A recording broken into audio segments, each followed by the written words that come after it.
We're still teaching traditional martial arts, which consists of Ninjitsu and the combat Aiki-Jijitsu systems.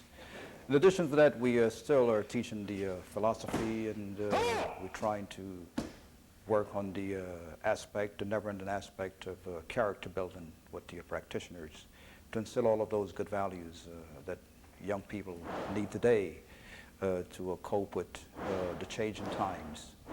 I don't teach as much as I used to. I don't get a chance to teach anymore. I have, my son Greg is my chief assistant instructor. I have other individuals in the dojo, Mr. Mel Oliver, Orpheus Haywood, and all of the black belts, Livingston Kelly, Carl Hopkins. These are young men who are giving much of their lives to the dojo, and they've been very helpful to me. I tell you, to be honest with you, sometimes I want to teach, they wouldn't even let me because they're so devoted, and in addition to being devoted, they're very skilled practitioners.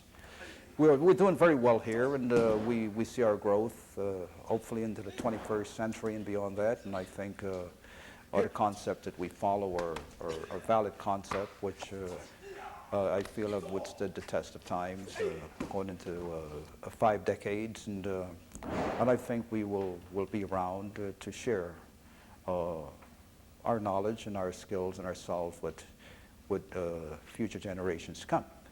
And I am sure that this tradition will continue because of the caliber of students that I've been very fortunate to have in my corner and to give me the type of support that I'm getting. In addition to training realistically in the empty-handed methods of combat and also the weapon form of combat, we also deal in the training ourselves and the students how to think and how to react, how to use the mind as the primary weapon. That's a high order of training, so we stress that. Stress a lot of that, a lot of morality, and general sense of awareness, so that the practitioner here, the student, not only goes on to be a great fighter on the street, but also to succeed, in life, in the professions and the occupations and so forth. First of all, combatively, I like to instill the fact that everything has to be realistic. The training is always based upon realism and accuracy. That's the primary factor of our training.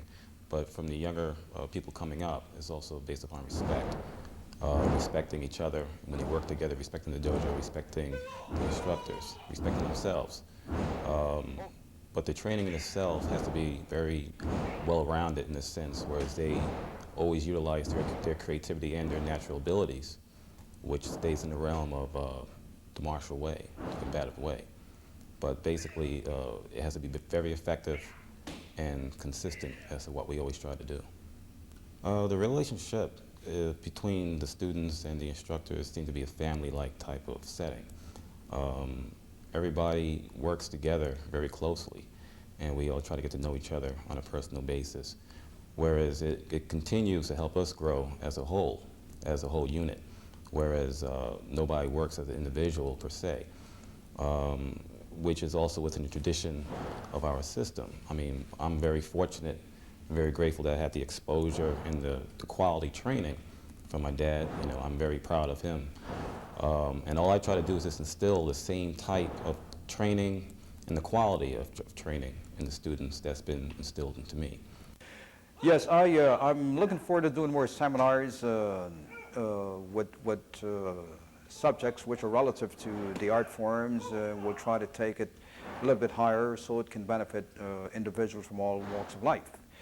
I've got another seminar coming up very soon, which has to do with intelligence gathering. We have done seminars which have to do with mind control and so forth, and how to control ourselves, and a number of wonderful seminars. So I find that more and more professionals are beginning now to make inquiries as to how these seminars that I'm given can assist them in their professions, whether they be lawyers or doctors or people of the cloth, clergy men. So I think that the martial arts, as I see it, and as I've been privileged and very honored and fortunate to practice, is reaching a wide segment of society, and a lot of people are benefited in ways that I never dreamt when I first began the martial arts would benefit.